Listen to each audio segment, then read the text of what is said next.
Subscribe करें और bell दबाएं ताकि कोई खबर रह न जाए।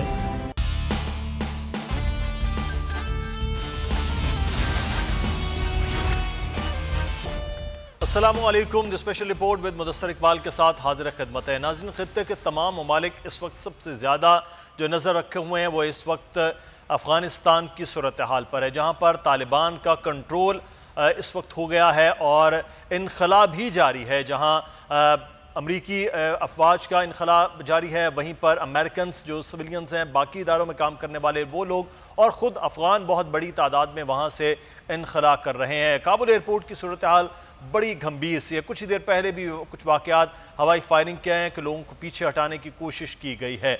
अब देखना यह है कि ये कहाँ तक खुश उसलूबी से मामला होगा, लेकिन उससे जो बड़ा अमल है वो है इस वक्त अफ़गानिस्तान में हुकूमत के क़याम का।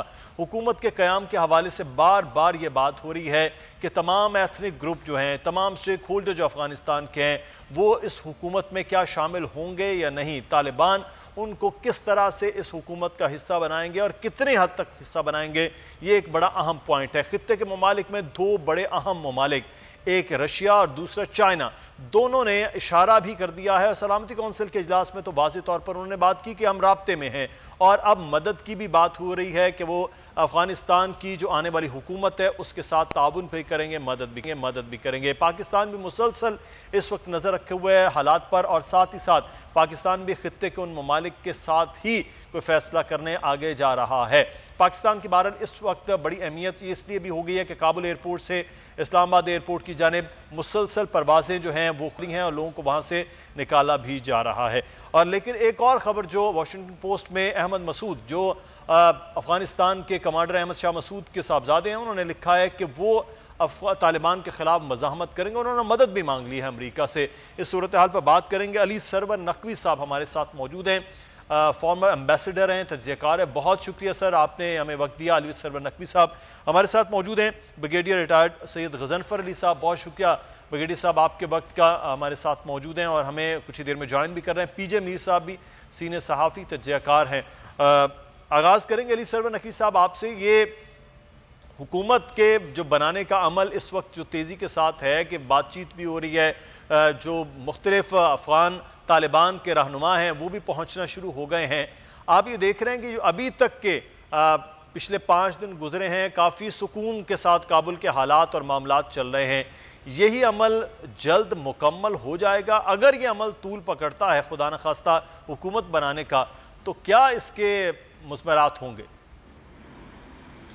देखें, हुकूमत बनाने का अमल जो है वो जाहिर है कि जल्दी मुकम्मल होना चाहिए, लेकिन इसमें इस तरह की जल्दबाजी नहीं होनी चाहिए कि आगे चल के मसले खड़े हों। अब तालिबान लीडरशिप, उनके जो नुमाइंदे तर्जुमान, उन्होंने जो पहले बातें की हैं तो वो ये कहा है कि वो सारे गुरोहों को, सारे तंजीमों को मिलाकर वो आगे बढ़ेंगे और एक इंक्लूसिव गवर्नमेंट, ये एक मुकम्मल गवर्नमेंट पूरी तैयार करेंगे और उसके बाद हुकूमत काम करना शुरू करेगी। और हमने भी यही कहा है, वज़ीर आज़म इमरान खान का भी बयान है और हमारे वज़रा जो हैं उन्होंने भी ये बातें की हैं, शाह महमूद कुरैशी साहब ने, फवाद चौधरी साहब ने, कि अफ़गानिस्तान में हुकूमत ऐसी हो जो कि मुख्तलिफ फ़रीक़ उसमें शरीक हों, जितने स्टेक होल्डर्स जिसको हम कहते हैं वो सब उसमें शामिल हों और वो मिलकर हुकूमत बनाए। तो इस वजह से इसमें ज़रा वक्त लग रहा है और मैं समझता हूँ ये वक्त लेना चाहिए। जो इंतज़ामिया उनके जो शहरों में और सूबों में काम करने लगी है वो तो अपना करे, लेकिन जो हुकूमत का ढांचा है, जो पूरी एक बड़ा सा अम्ब्रेला या जो एक कवर देना है, वो उसमें ज़रा वक्त लग रहा है और लगना भी चाहिए। मैं समझता हूँ कि ये आगे के लिए बेहतर होगा। सही। अच्छा ब्रिगेडियर साहब, आपसे जानना चाहेंगे, इस वक्त जो है वो अहमद शाह मसूद साहब के बेटे ने अचानक ये अब मज़ामत की बात शुरू कर दी और अमेरिका से मदद मांग ली। अमेरिका तो खुद अब 20 साल बाद जो बाइडन की आपने बयानात भी सुन लिए हैं, तो ये जो मज़ामती इस किस्म के जो ग्रुप्स या वॉर लॉर्ड्स खड़े होंगे, तो इससे आप क्या देखते हैं कि वाकई उठ सकेंगे और अमेरिका कोई मदद कर सकेगा, या ऐसे कोई मामलात हो सकेंगे, या सिर्फ और सिर्फ अब बयानबाजी ही है? आपने जो इस वक्त जो हालात हैं उसमें अहमद शाह मसूद के जो बेटे हैं अहमद मसूद, पंचेर में जो अहमद शाह मसूद को बताया और पंचेर से आया था, तो बुनियादी तौर पे जब तालिबान के खिलाफ जंग हो रही थी तो उसकी मदद MI6 किया करती थी, बरतानिया उसकी मदद करता था।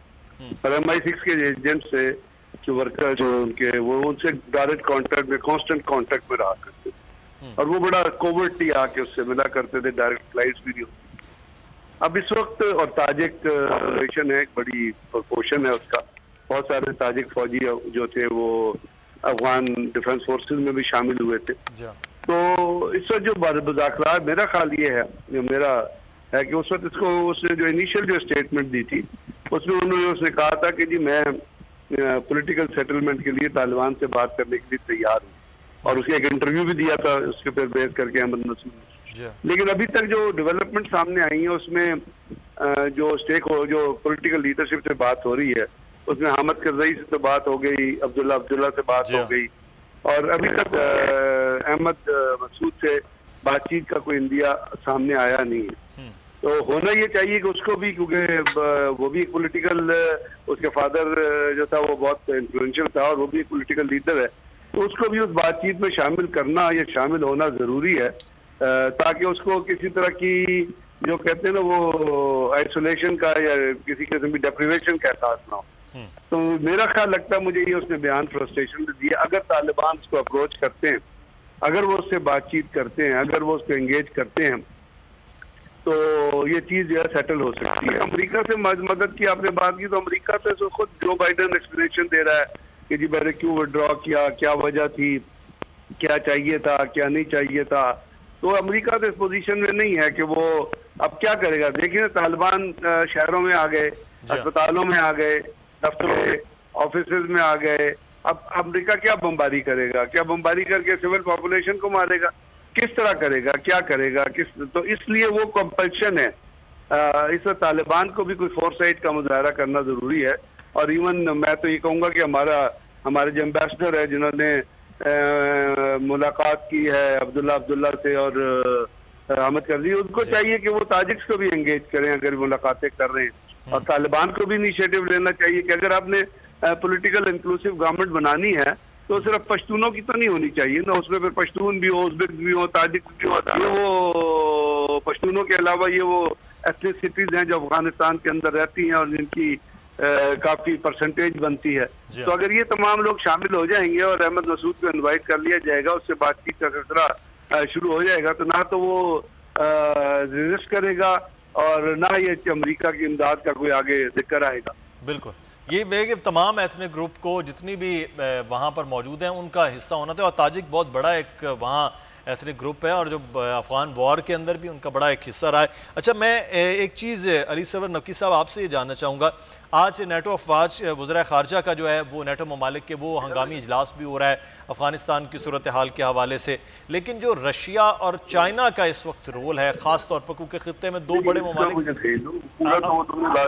अफ़गानिस्तान के हवाले से, तो अली सरवर नकवी साहब ये क्या इस वक्त चाइना और रशिया ख़ास तौर पर यूरोपियन ममालिक हैं, कनाडा का रवैया आपने देख लिया, अमेरिका है, उनको इस बात पे कायल कर सकते हैं कि अब मज़ीद जो है यहाँ पर डेवलपमेंट तो होनी चाहिए, जिस तरह का डिस्ट्रॉय किया गया अफ़गानिस्तान को वो मज़ीद ना हो? इन ममालिक दोनों का रोल कैसा है? जी हाँ, देखिए जहाँ तक मगरबी ममालिक का सवाल है, यानी कि बरतानिया हुआ, जहाँ के पार्लियामेंट जो है समर वेकेशन से बुला ली गई और पूरी पार्लियामेंट 500 से ज़्यादा मेंबर हैं, वो सबको वापस बुलाया गया कि इस मसले को वो इस पे बहस करें, इसको देखें, इस पे गौर करें। इसी तरह आप कह रहे हैं यूरोपियन यूनियन के की जो हंगामी इजलास, नेटो का हंगामी इजलास हो रहा है, तो बात यह है कि ये सारे मगरबी ममालिक तो बौखलाए हुए हैं और बहुत से इनके यहाँ मसले खड़े हो गए हैं उनके अपने पर्सनल के बारे में। लेकिन इनका तो मकसद सिर्फ ये है कि अपने लोगों को बचाएं और जल्दी से वहाँ से इनखला करें। ये जो चीन और रूस हैं, ये इलाकाई पावर्स हैं, ये इलाकाई ताकतें हैं इस सारे खित्ते की, और इनका अफगानिस्तान के अमन और इस्तेहकाम में बहुत सख्त इनकी दिलचस्पी है, क्योंकि ये चाहते हैं कि यहाँ पे मामला सेटल डाउन हो जाए ताकि बाकी काम हो, जैसे कॉमर्स है, कनेक्टिविटी है, रोड लिंक्स हैं, गैस पाइपलाइंस हैं, बहुत कुछ है। तो ये सब कुछ चीन भी चाहता है और रूस भी चाहता है। तो मेरा ख्याल है कि उनके तो बड़े इम्पोर्टेंट इंटरेस्ट हैं यहाँ पे, जो कि मगरबी ममालिक के नहीं हैं।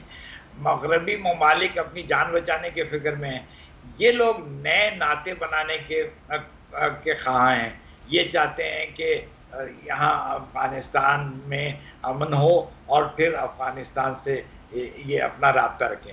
मॉस्को ने कई बार अफ़गानिस्तान के सारे फरीक को मॉस्को रूस ने बुलाया और मुज़ाकरात किए, और चीन भी तालिबान से भी राब्ते में है और बाकी अफ़गान फरीकों से भी राब्ते में। तो मैं समझता हूँ ये बहुत मुस्बत बात है।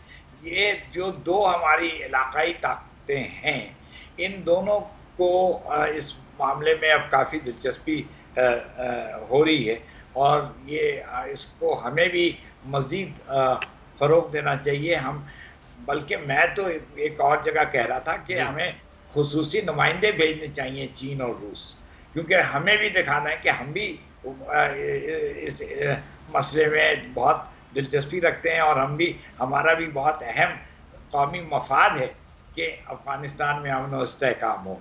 तो ये हमें मिल के इस पर काम करना चाहिए।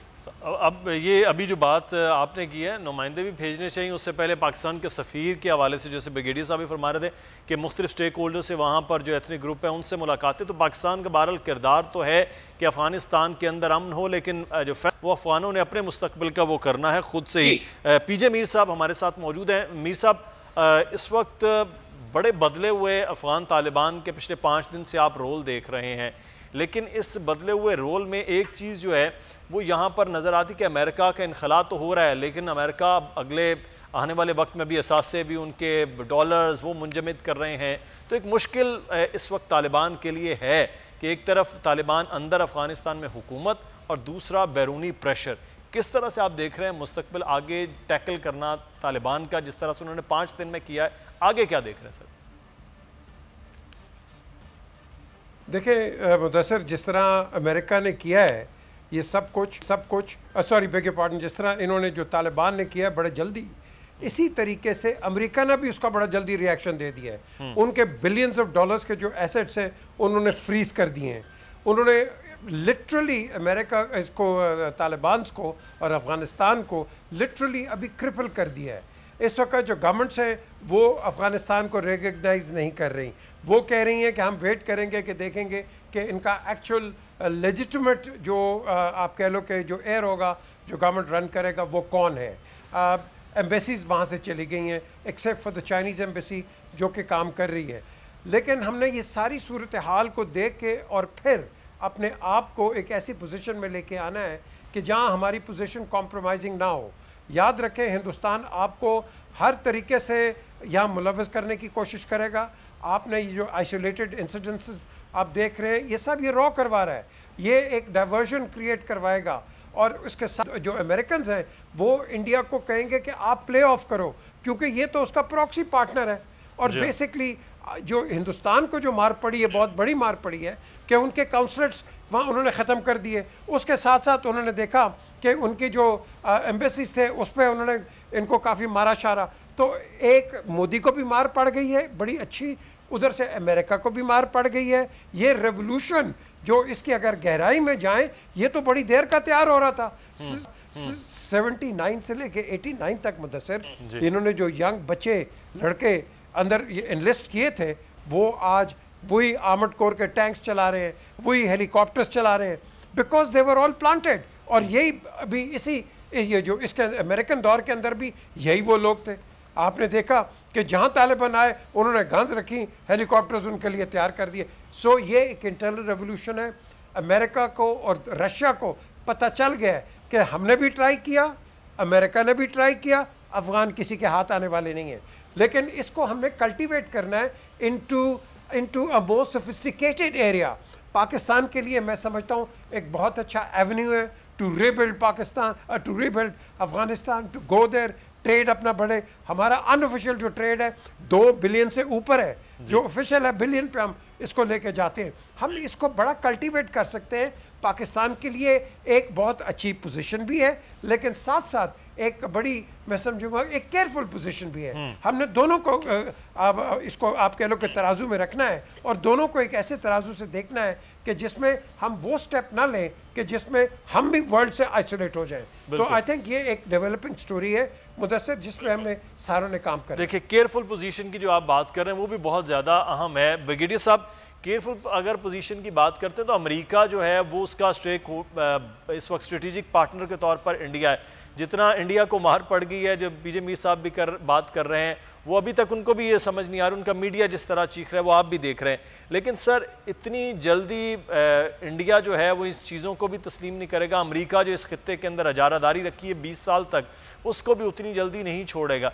तो फिर जहाँ चाइना, रशिया और ईरान के लिए तो अमेरिका मुश्किलात कर रहा है, पाकिस्तान के लिए भारत के साथ मिलकर ये जो किस्म की मुश्किलात और सी पैक है, इसको क्या आप समझते हैं एकदम से वॉश वाइट हो गया है, वाइट वॉश हो गया है, पीछे हट गए हैं अमेरिका और इंडिया, या एक आएगा अटैक खासतौर पर पाकिस्तान के हवाले से इस सारे अमल के बाद? देखने की जरूरत है कि इस वक्त इशू क्या है। इस वक्त इशू जो है वो है बुनियादी तौर पे अफगानिस्तान का। अमेरिका के अंदर रिपल्स किस चीज की है? अमेरिका के अंदर रिपल्स है अफगानिस्तान की। जो बाइडन पे पॉलिटिकल प्रेशर आ रहा है, एडमिनिस्ट्रेशन से प्रेशर आ रहा है, मीडिया से प्रेशर आ रहा है। अब पहले तो वो इन प्रेशर को निपटेंगे ना। अब वो उन्होंने इंटरव्यू भी दिया, उनसे ले रहे हैं। अभी वो ये एक्सप्लेनेशन दे रहा है कि जी मैं क्यों निकला अफगानिस्तान से, क्यों निकला। तो ये सेटल होते हुए आपको थोड़ा टाइम लग जाएगा।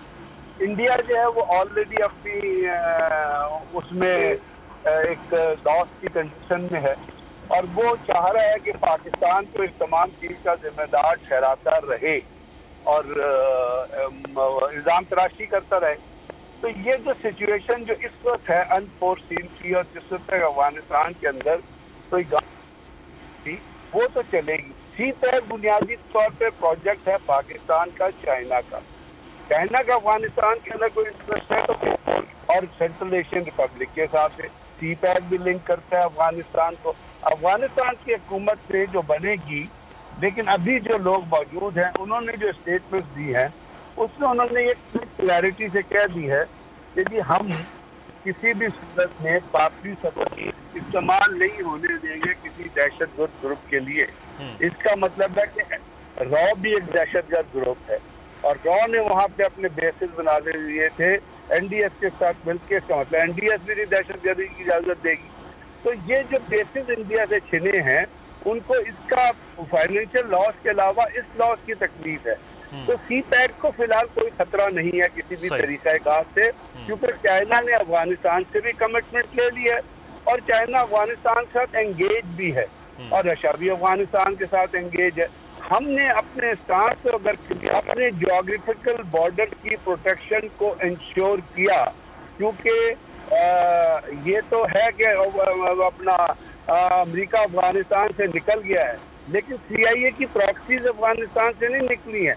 वो प्रॉक्सीज जो हैं वो अफगानिस्तान के अंदर मौजूद हैं, जिनके जरिए आप इनडायरेक्ट वॉर या हाइब्रिड वॉर में सिचुएशन को खराब करते हैं। इस तरह से बहुत सारी ऐसी प्रॉक्सीज हैं। ब्रेक के बाद आपको खुशामदीद कहते हैं। अब हम बात करेंगे लाहौर में ग्रेटर इकबाल पार्क वाक़े के हवाले से। ग्रेटर इकबाल पार्क वाक़े में बड़ी तेज़ी के साथ डेवलपमेंट सामने आ रही है। पुलिस के अफसरान को SG किया गया है, मुअत्तल किया गया है। PHA के अमले को वो भी इस वक्त जो है वो मुअत्तल किया जा रहा है। हम इस हवाले से बात भी करेंगे हमारे मेहमानों से भी। इस वक्त एक चीज़ बड़ी अहम है कि सोशल मीडिया पर एक खासी बहस चल निकली है कि ये मामला किस जानिब होना चाहिए, कि क्या खातून को वहाँ जाना चाहिए था, नहीं जाना चाहिए था। खातून की फुटेजेस इस वक्त वो सामने लाई जा रही हैं कि टिकटॉकर हैं तो किसी भी तरह से अब इसमें ये नहीं कहा जा सकता है कि खातून वहाँ गई हैं और जो मुनासिब लिबास में भी मौजूद हैं उन पर जिस तरह से 300-400 अफराद का हमला किया गया है और वहाँ जिस किस्म का मामला किया गया उसके बाद फौरी तौर पर एक्शन हुआ है वज़ीर आज़म की जानिब से। तो पहले 2 दिन गुजरे, लाहौर की पुलिस भी सो रही थी, PHA हुकाम ने भी किसी भी किस्म की कोई शिकायत नहीं की, 15 पर कॉल भी की गई, लेकिन उसके बाद सामने आ गए। इस वक्त हम बात करेंगे पाकिस्तान में टीवी होस्ट भी, और मैं तो उसे सोशल मीडिया एक्टिविस्ट के तौर पर हमेशा ये कहता हूँ, वकार ज़का साहब हमारे साथ मौजूद हैं। वकार ज़का साहब, बहुत शुक्रिया आपके वक्त का। एक तरफ तो वाक़या हुआ सानिया, बल्कि हम कहेंगे कि वो हुआ, दूसरी जानिब जो नेगलिजेंस हुकूमत की रही, पहले 2 दिन फिर वज़ीर आज़म साहब को नोटिस लेना पड़ा, फिर पंजाब की पुलिस भी, हुकूमत भी, इदारे भी एक्टिव हो गए। दूसरी जानिब एक और ब्रिगेड है जो इस वक्त सोशल मीडिया पर जो विक्टिम ब्लेमिंग है वो बहुत ज़्यादा कर रही है। आपका क्या तर्जिया इस पर?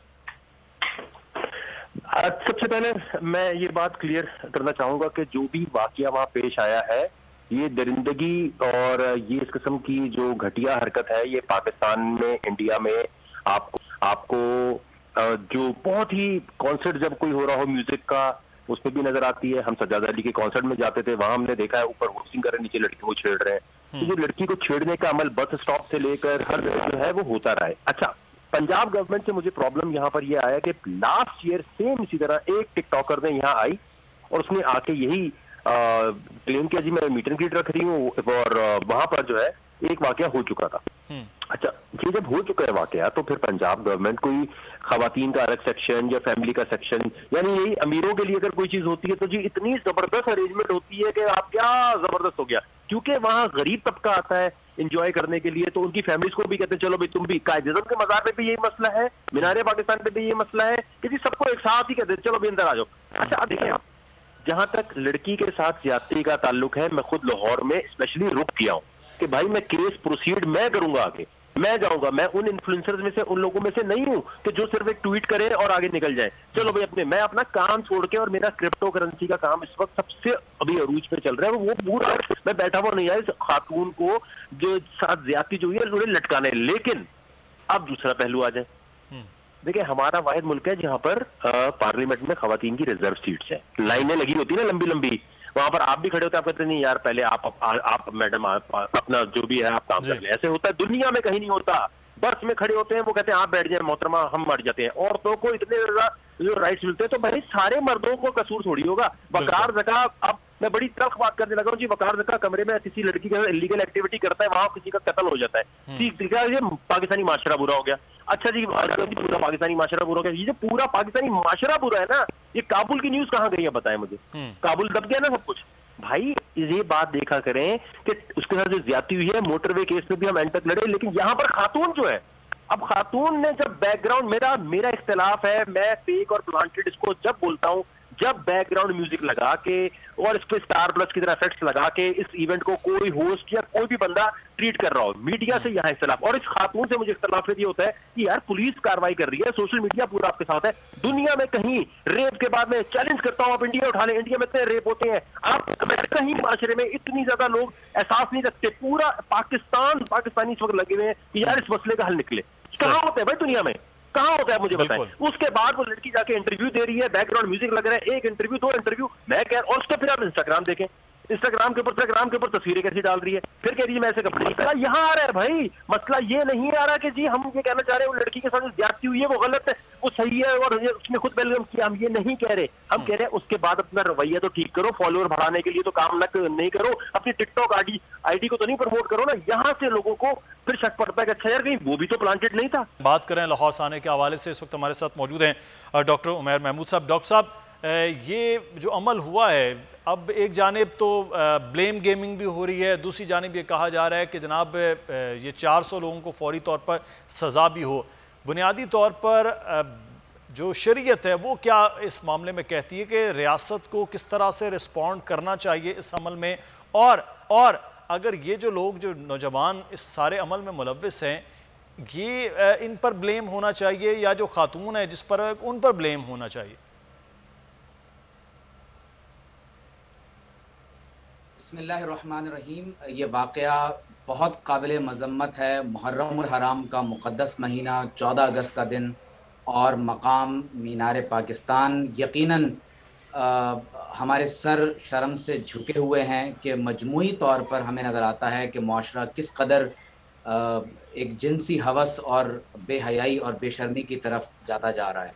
मेरा ख्याल है कि इस पूरे वाक़े को हमें 3 पहलुओं के साथ देखना चाहिए। पहली बात यह है कि हमें इसके असबाब तलाश करने हैं कि मुआशरे में ऐसे घनौने वाक़यात क्यों कर बढ़ते चले जा रहे हैं। हमें मोटरवे केस नज़र आता है, इससे कबल मुतअद्दिद मरतबा गांव देहातों में हमें ऐसे वाक़यात नज़र आए हैं कि जिसमें ख़वातीन को बरहना करने के बाद पूरे मोहल्ले के अंदर फिराया जाता है।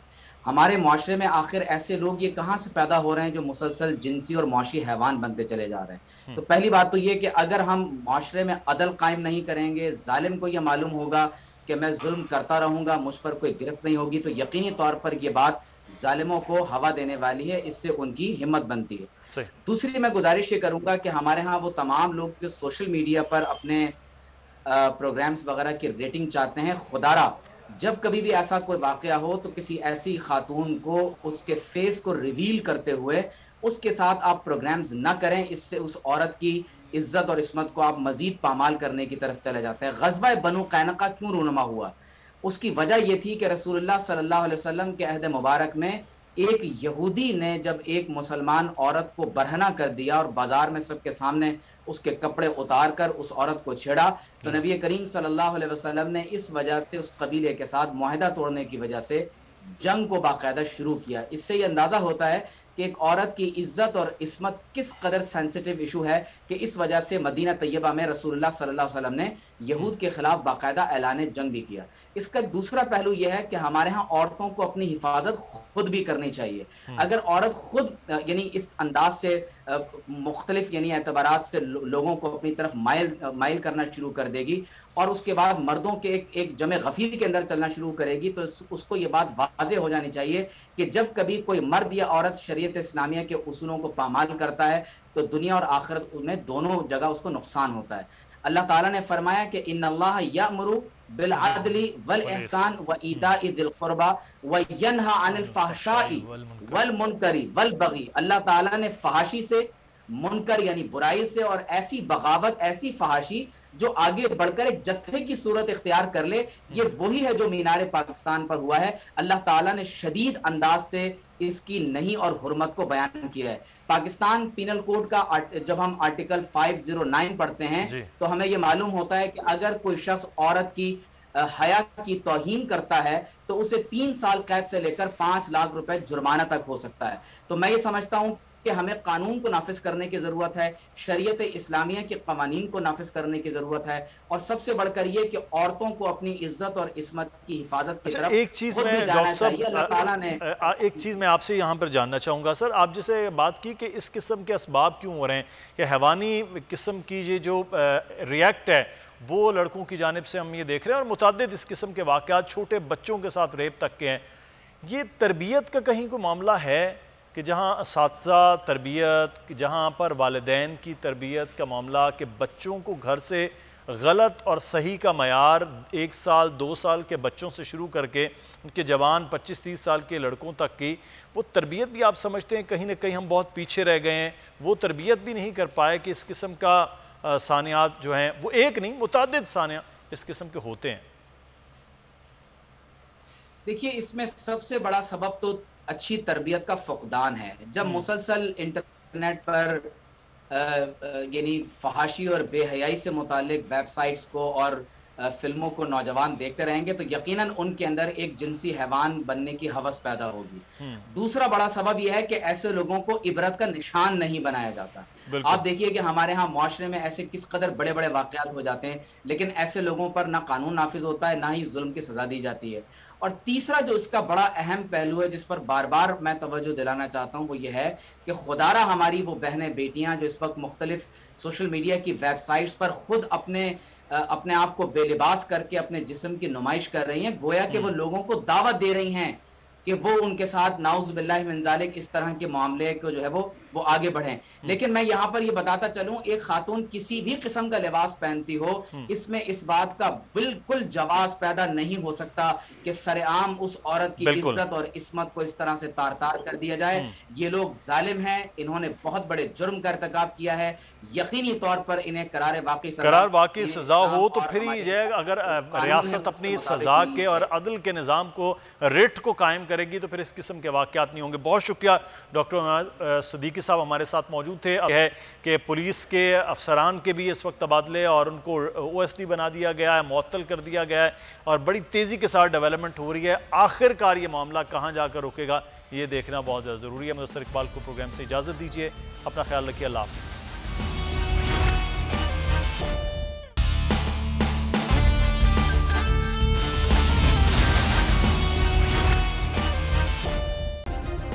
सब्सक्राइब करें और बेल दबाएं ताकि कोई खबर रह न जाए।